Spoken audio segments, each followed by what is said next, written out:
manchette aujourd'hui. Deuxième journée du procès de l'échevin Jacques Fortin. Les citoyens témoignent et la conseillère Julie Dufour ferme la porte à l'idée de rejoindre l'équipe du Renouveau démocratique. Bonsoir et bienvenue à ce web journal du mardi 16 février. Le deuxième jour du procès de Jacques Fortin pour inhabilité à siéger comme conseiller municipal aurait pu être ajourné, alors que le procureur de la Défense, Maître Pierre Mazurette, s'est opposé à l'idée de recevoir les témoignages de 6 citoyens. Après 45 minutes de délibération, le juge Bernard Godbout a toutefois rejeté l'objection. Marie-Michel Lacroix, pourquoi Maître Mazurette a-t-il rejeté les témoignages? D'abord, il faut comprendre que les deux demandeurs, Louis-Philippe Thibault et Daniel Bingley, prévoyaient appeler à la barre 6 citoyens qui étaient intéressés à l'époque, donc entre 1990 et 2006, à acquérir le terrain du boulevard Renault et également démontrer que la valeur marchande était plus élevée que le montant de 23 400 $ qu'a payé Mme Girard en 2006. Et bien sûr, l'avocat de la défense qui s'y est objecté en disant que ça ne répondait pas nécessairement à la question. La question, c'est de faire la démonstration que la vente a été faite avec des conditions préférentielles. Selon lui, c'est la ville qui a fixé le montant, donc le prix à payer pour ce terrain. Donc, ce serait en quelque sorte de faire le procès de la ville et non celui de Jacques Fortin. Et pourquoi est-ce que le juge a rejeté l'objection? Sa réaction a été assez simple. Le juge Godbout qui a simplement dit qu'il voulait entendre tous les éléments avant, bien sûr, de porter un jugement final. Et Marie-Michel, est-ce que cette décision a permis de faire entendre des témoignages? Oui, finalement, une première témoin qui s'est amenée à la barre, Viviane Garand, 58 ans, qui en 1990 avait fait une offre pour le terrain, une offre de 45 000 $. À ce moment, la ville lui aurait fait comprendre, en fait, qu'elle n'allait pas pouvoir construire une résidence sur le terrain puisqu'il y avait des risques d'expropriation en raison d'un projet de construction d'une usine d'épuration qui, bien sûr, était à proximité. Donc, Mme Garand qui avait retiré son offre à ce moment. Et finalement, est-ce qu'il a été question des témoignages d'hier? Oui, l'interrogatoire de Jacques Fortin qui s'est poursuivi en matinée. Si hier, on se demandait un peu si c'était Mme Girard ou M. Fortin qui était impliqué, aujourd'hui, le juge a fait une précision assez intéressante, c'est-à-dire que puisque le couple voulait construire une résidence familiale sur le terrain, qu'il s'agissait d'un projet commun, donc les deux parties étaient impliquées dans le dossier. Rappelons que l'épouse du conseiller Jacques Fortin a décidé de rétrocéder le terrain à la ville pour ne pas avoir à défrayer des frais de 45 à 50 000 $ lors du procès qui, lui, se poursuit demain alors qu'on va entendre 5 autres citoyens qui ont tenté de mettre la main sur cette même parcelle de terre en vain. Merci, Marie-Michel. Ça fait plaisir.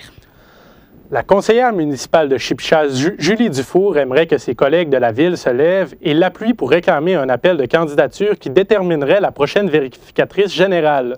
Le mandat de l'actuelle vérificatrice Rina Zampieri se termine le 31 avril.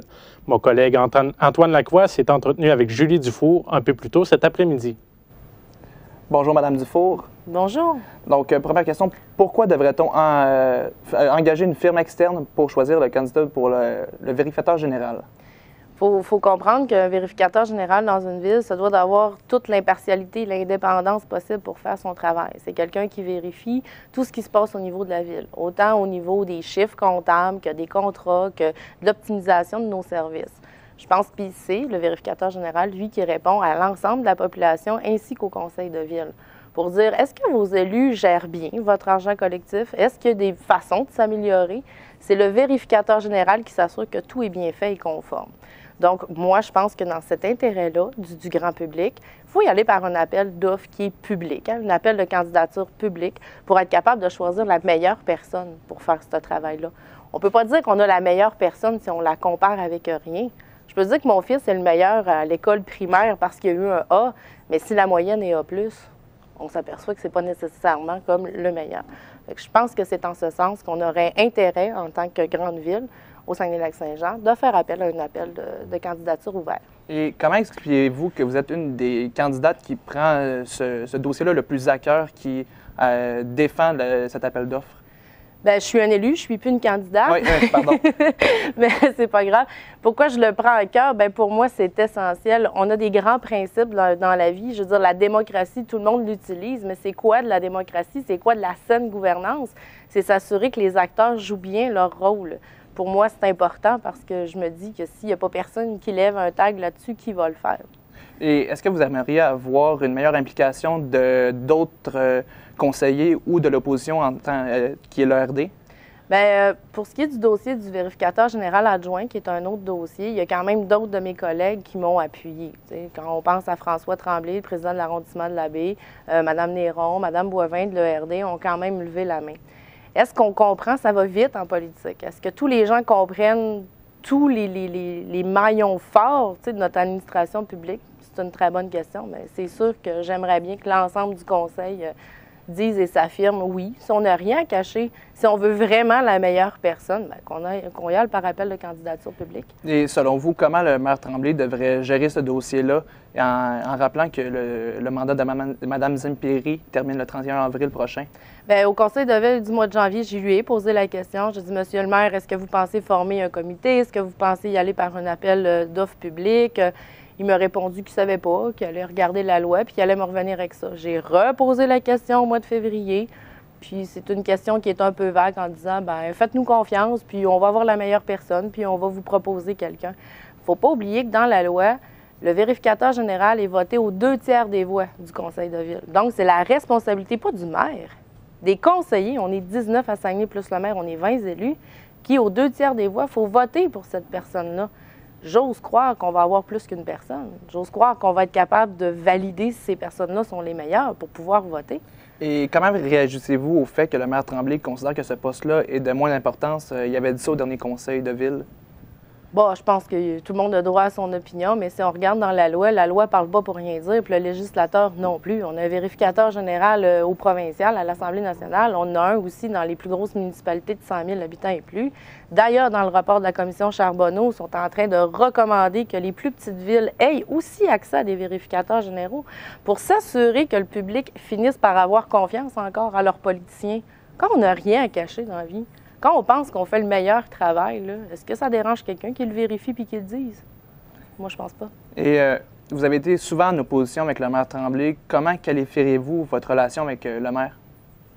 En opposition, c'est sûr que je dénonce des choses. Je suis fidèle à ce que je pense. Je dis ce que je fais aussi. Donc, qualifier ma relation, je pense que quand j'ai eu besoin d'y parler, il me répond. Est-ce qu'il y a une collaboration? Pas toujours. Et avez-vous déjà songé à vous joindre à l'opposition qui est l'ERD? J'ai déjà eu des demandes en ce sens. C'est sûr que j'ai déjà été approchée. En 2013, quand j'ai fait le choix d'être indépendante, ça, c'était clair dans ma tête. 2017, ça vient vite. Là, on est rendu avec 2 partis politiques. Il y a le parti politique, là, le Parti du citoyen, le PCC, qui est pour l'instant, Monsieur le maire, le chef. On a le parti de l'ERD, du Renouveau démocratique.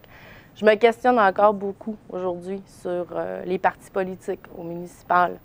Je suis là pour défendre la voix de mon secteur. S'il faut que j'aille une ligne de parti, en même temps, il ne faut pas se leurrer. Ça fait des années qu'il y a un parti fantôme, puis qu'on ne voyait pas nécessairement la ligne de parti.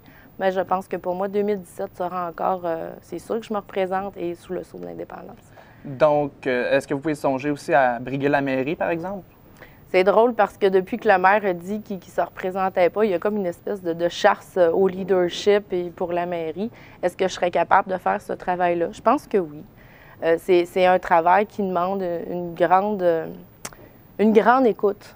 Il faut pas, on a souvent une espèce de préjugé que ça prend absolument un notaire, un comptable ou un avocat pour faire de la politique. Et au contraire, je pense que Québécois, Québécoises, là, on aurait intérêt peut-être à avoir des élus qui viennent de d'autres milieux, avec d'autres catégories d'âge. Est-ce que je briguerai la mairie en 2017? Non, ce n'est pas dans mon plan. C'est sûr que j'y vais comme conseillère, mais j'espère que les gens de Saguenay, à la prochaine élection, vont, demander des débats. Parce qu'on ne peut pas voter sur le meilleur est à venir quand on ne sait pas c'est quoi la plateforme électorale, c'est quoi les projets. Je pense que ça prend des débats. Je pense que ça prend des nouvelles personnes aussi qui viennent de différents milieux, qui sont capables d'exprimer puis d'avoir une vision d'avenir. Bien, merci beaucoup, Mme Dufour. Ça m'a fait plaisir. Le gouvernement du Québec a octroyé une subvention de 26 millions de dollars au zoo de Saint-Félicien. La subvention permettra la réalisation d'un plan de développement de 32,5 millions de dollars. L'annonce a été faite hier par le premier ministre Philippe Couillard et la ministre du Tourisme Julie Boulet. Le premier élément du plan de développement du zoo s'amorcera l'été prochain. Les élus de la ville d'Alma souhaitent l'installation d'un radar photo à l'angle de l'avenue du Pont-Sud et du boulevard Auger. Il s'agit de l'intersection la plus achalandée. Selon plusieurs personnes, il s'agit d'un endroit problématique en raison d'une importante côte. Plusieurs automobilistes brûlent les feux rouges à cet endroit. En entrevue au journal Le Quotidien, le maire Marc Asselin affirme qu'il ne souhaite pas piéger les gens, mais d'améliorer la sécurité à cet endroit. Soupçonné de recel de motoneige, Stéphane Lalancette de Falardeau était de retour devant les tribunaux aujourd'hui à Chicoutimi. La défense demandait la libération des biens confisqués. Marc-Antoine Turcotte, le dossier est encore aux phases préliminaires. Oui, pour vous remettre un peu en contexte, en octobre 2015, plusieurs policiers se sont présentés sur les lieux de l'entreprise Steph Loisirs Mécaniques, située à Saint-David de Falardeau, afin de réaliser une perquisition. Donc, son propriétaire, Stéphane Lalancette, était alors soupçonné de recel de motoneige. En ce moment, il est toujours seulement soupçonné, donc aucune accusation n'a été portée jusqu'à maintenant. Et puis, M. Lalancette était de retour devant les tribunaux pour tenter de se faire remettre ses biens, puisque le délai de 90 jours de possession des biens par les autorités était expiré. Ce qui a donc amené l'agent Éric Gauthier, qui est en charge de l'enquête, à demander le prolongement de la saisie de ses biens pour le continuement de l'enquête. La défense se plaint un peu du délai de 90 jours qui avait été expiré pour effectuer cette demande, et puis l'avocat de la défense, Maître Dominique Bouchard, ne s'est pas gêné pour se plaindre du travail qu'il considère bâclé de l'enquêteur. La décision, soit en faveur de M. Lalancette ou de la Couronne, sera rendue mardi prochain. Et qu'est-ce qui arrive avec les biens qui ont été saisis? Oui, les biens saisis, on parle d'environ des biens d'une valeur d'environ 150 000 $ qui ont été saisis à l'entreprise Steph Loisirs Mécaniques. On parle de 3 motoneiges complètes, une douzaine de moteurs, des cadres de motoneige et puis aussi des ordinateurs de motoneige qui agissent un peu comme des boîtes noires, donc qui contiennent toutes les informations d'une motoneige, dont entre autres les numéros de série. Et puis c'est justement ce que l'enquêteur a pu observer lors de l'analyse des véhicules, c'est que plusieurs numéros de série étaient absents ou encore altérés sur les objets tels que les moteurs et puis les cadres de motoneige. Après l'analyse complète des motoneiges, il y a une motoneige qui a pu être remise aujourd'hui à son propriétaire, M. Stéphane Lalancette. Et à quoi peut-on s'attendre pour la suite des événements, Marc-Antoine? Eh bien, en ce moment, les enquêteurs attendent les résultats des données des boîtes noires qui ont été envoyées aux entreprises telles que BRP ou encore Polaris. Ce sont eux qui décodent les informations qui sont contenues sur ces boîtes noires, donc on devrait en savoir plus lorsque ces rapports seront arrivés. Et puis sinon, le retour en cours, comme je l'ai mentionné, c'est mardi. Merci Marc-Antoine. Au plaisir. L'actuel directeur général de la commission scolaire du Pays des Bleuets, Serge Bergeron, tentera de devenir le candidat libéral dans Chicoutimi lors de l'investiture en vue de l'élection partielle prévue au printemps. 2 autres personnes sont présentement en réflexion. Pour le Parti québécois, Élise Gauthier a confirmé hier avoir déposé son bulletin de candidature. Elle est la 2e personne à le faire après Mireille Jean. Mario Gagnon est quant à lui encore en réflexion. Pour la CAQ, aucune information n'a été divulguée jusqu'à maintenant. Rappelons que pour Québec solidaire, le candidat est Pierre Dosti. La date de l'élection partielle n'a pas encore été fixée. Un garage de Saint-Charles-de-Bourget a été la proie des flammes la nuit dernière. Vers 1h45, les pompiers ont été appelés sur le chemin de Val-Monod pour combattre le brasier. Les dommages sont évalués à 130 000 $ en raison des objets de valeur qui se trouvaient dans le bâtiment. Selon les informations, l'incendie aurait été causé par un problème électrique. Plus tôt aujourd'hui, nous avons questionné la population de Saguenay afin de savoir ce qu'elle pense de l'exploitation pétrolière au Québec. Les gens sont-ils en faveur de l'exploitation ou préfèrent-ils l'importation de la totalité du pétrole comme c'est le cas actuellement? Louis-Philippe Sanson, quelle est leur position? Eh bien, Carl-Éric, les gens que j'ai rencontrés ce matin se sont montrés majoritairement contre l'exploitation pétrolière au Québec. Écoutons ce qu'ils avaient à dire. Moi, je serais en faveur. Pourquoi? Ben, pourquoi aller le chercher ailleurs quand on l'a chez nous? Importation. Importation, pourquoi? Parce que sinon, ce serait violer l'île d'Anticosti, ce serait la dépouiller de ses ressources naturelles puis de sa beauté. Moi, je suis pas on serait peut-être encore dû d'importer encore du pétrole jusqu'au temps qu'on ait une façon de bien exploiter nos ressources pétrolières sans créer des contraintes au niveau de l'environnement, surtout sur une île. Si c'est bon pour l'économie d'ici, je pense que ça serait quand même une bonne idée, puis je pense qu'ils vont faire en sorte que ça soit sécuritaire aussi pour l'environnement. Non, pas pour moi. Moi, je préférerais vraiment qu'on importe plutôt qu'on exploite. Entre autres, le pétrole, l'île d'Anticosti. Je suis plutôt froid à l'idée du développement du pétrole, donc je dirais pour la seconde option. Et pourquoi tu préfères ça? Ben, je sais pas, pétrole, ça sonne mal. J'ai comme pas envie de voir ça, là. C'est tout.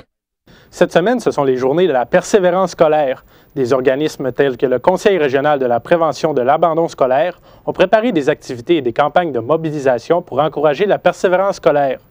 Andréane Turmel, pourquoi est-ce que c'est important de parler de persévérance scolaire? Donc, selon la directrice, la responsable du CREPAS au Cégep de Jonquière, Isabelle Auclair, la persévérance scolaire, c'est un sujet qu'on ne parle jamais assez.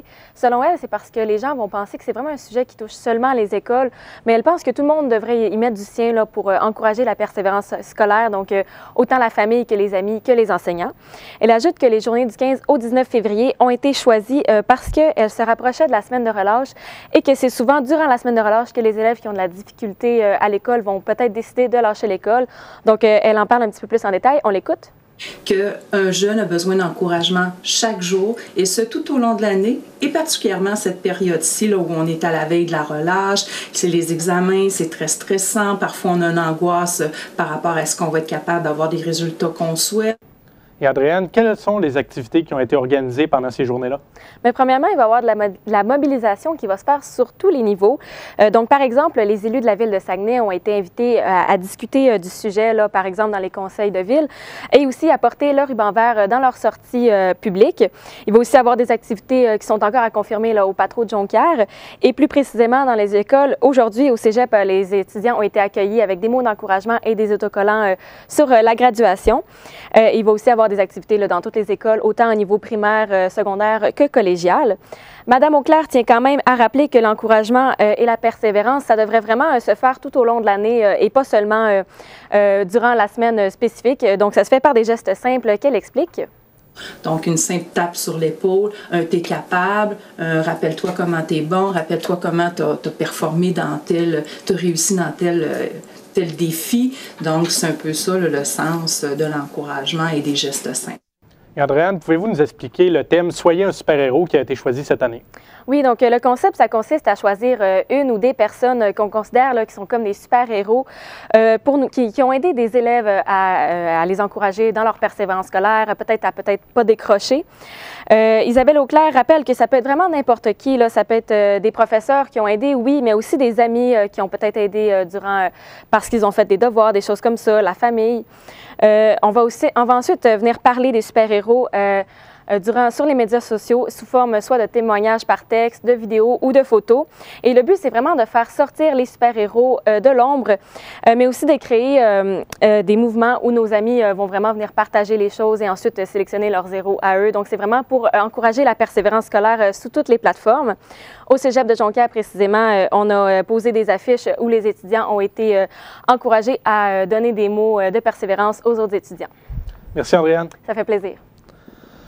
La Ville de Saguenay assumera les frais d'avocat de la conseillère de l'équipe du Renouveau démocratique, Christine Boivin, qui est poursuivie pour 425 000 $ par le Camping Jonquière et son directeur Richard Brabant pour atteinte à la réputation. Dans les jours suivant la poursuite, il avait écrit une lettre au maire Jean Tremblay stipulant que Saguenay ne devrait pas payer les frais.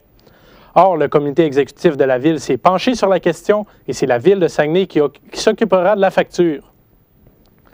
L'Autorité des marchés financiers suspend le certificat d'exercice du conseiller financier Steve Duchesne, sur qui pèsent des allégations de fraude.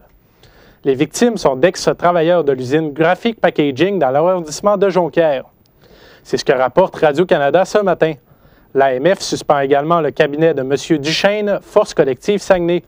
L'organisme a bloqué les comptes bancaires et les autres actifs de Steve Duchesne et de Force collective Saguenay. Le Centre de justice de proximité du Saguenay-Lac-Saint-Jean fête aujourd'hui sa première année d'existence. Pour l'occasion, cet organisme gouvernemental qui offre gratuitement de l'aide pédagogique sur le système de justice a invité les médias à une journée porte ouverte. Un reportage d'Émile Brassard. Connaître les procédures, la terminologie, les coûts, nos droits et nos obligations. Il peut être difficile de s'y retrouver dans le système judiciaire. C'est d'ailleurs pour favoriser son accès que le Centre de justice de proximité du Saguenay-Lac-Saint-Jean a vu le jour il y a maintenant 1 an.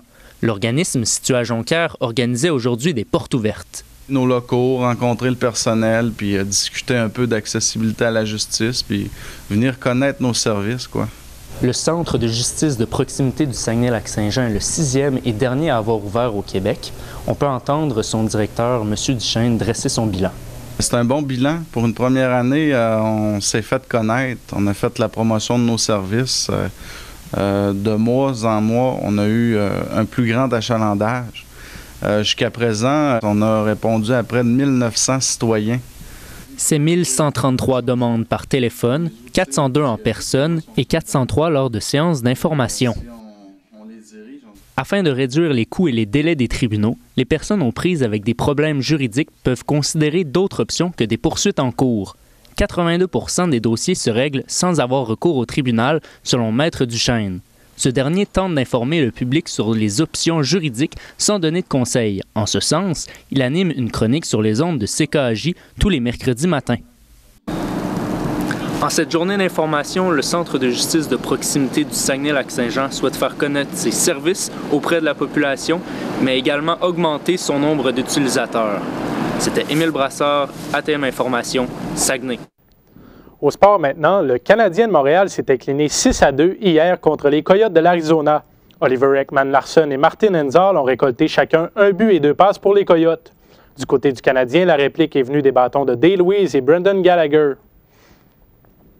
Le gardien des élites de Jonquière, Simon Boudreau-Belzile, a été nommé hier joueur défensif de la dernière semaine dans la Ligue de hockey Midget 3A. L'espoir appartenant au Saguenay de Chicoutimi a récolté 3 victoires en autant de sorties. Il a maintenu une moyenne de buts alloués de 2,53 et un taux d'efficacité de 906. La comédie musicale Cabaret sera présentée samedi à la salle François Brassard du Cégep de Jonquière. Une pièce qui transportera son auditoire dans un univers éclaté et lourd de sens. Ma collègue Joanie Doré s'est entretenue plus tôt avec l'un des metteurs en scène de la pièce, Thomas Gaudreau. Alors, allô Thomas Gaudreau, metteur en scène de la comédie musicale Le Cabaret qui sera présentée ce samedi. Justement, à quoi on peut s'attendre de cette comédie-là? Bien, l'histoire, c'est vraiment une histoire qui est... C'est une histoire qui va chercher beaucoup de choses dans son fond. C'est vraiment... Je ne sais pas si tu connais un peu l'histoire, c'est... dans le fond, ça se passe dans les années 30, avant la guerre en Allemagne. Puis c'est vraiment une histoire qu'on apprend à connaître des personnages qui ne sont pas traditionnels comme on les connaît. On voit vraiment l'autre côté de la guerre, si on veut. Justement, est-ce que tu peux nous parler un peu de ces personnages-là, à quoi ils ressemblent? Bien, ça se passe dans un cabaret. Hein, comme on peut voir dans les photos qu'on a publiées dernièrement sur la page, c'est vraiment... C'est quand même sexy, quoi, si on veut. Là. On y va plus avec des filles de joie. Si on peut dire ça comme ça, sans vraiment trop tomber dans le vulgaire, bien évidemment. Mais sinon, on a des personnages, c'est vraiment beaucoup les extrêmes. On va chercher les extrêmes. On a un homosexuel qui est extrêmement homosexuel. Ensuite, on a vraiment la danseuse qui est une très danseuse. Bref, c'est vraiment des personnages qui sont éclatés et qui sont vraiment le fun à voir. Mais pourquoi vous avez choisi d'interpréter cette pièce-là en particulier? Bien, dans le fond, lorsqu'on faisait nos rencontres, c'était vraiment... on hésitait entre 2 ou 3. On hésitait entre soit burlesque ou cabaret. On s'est dit que burlesque, c'était commercial beaucoup. Fait qu'on a dit qu'on va aller dans une comédie qu'on ne connaissait pas vraiment. On voulait chercher de quoi de nouveau. On ne voulait pas écrire une comédie parce qu'il l'avait faite l'année d'avant. Donc, on voulait vraiment partir avec de quoi de solide. Fait qu'on a décidé de prendre cabaret. Puis c'est vraiment une belle histoire, là. Fait que ça nous a toutes plu. Et puis là, on le sait, vous êtes 2 metteurs en scène, donc toi et Camille Bélanger. Comment on fait pour avoir une charge de travail à 2? Est-ce que l'on se la sépare? Comment ça fonctionne? En fait, je vais pas me lancer des fleurs, mais on est la meilleure équipe de travail. Ah oui? Dans le fond, comment ça fonctionne, c'est aux pratiques, on est toutes les deux là avec les 3 autres coachs, danse, théâtre et chant. Puis c'est nous un peu qui va décider qu'est-ce qui se passe, étant donné qu'on est metteurs en scène, mais on pense vraiment pareil. Puis c'est...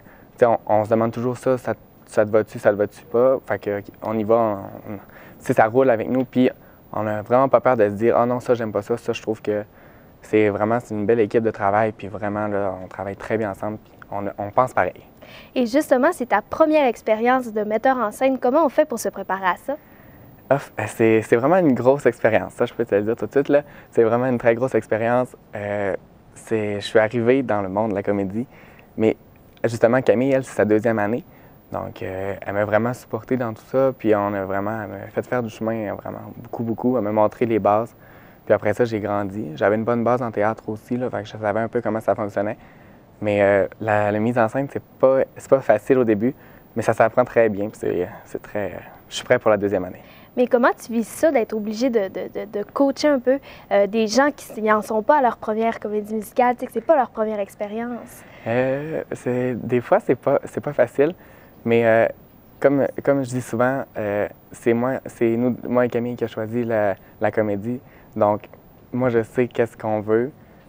Je suis capable de vous dire c'est quoi que vous voulez. Maintenant, c'est à vous de le faire comme nous, on veut.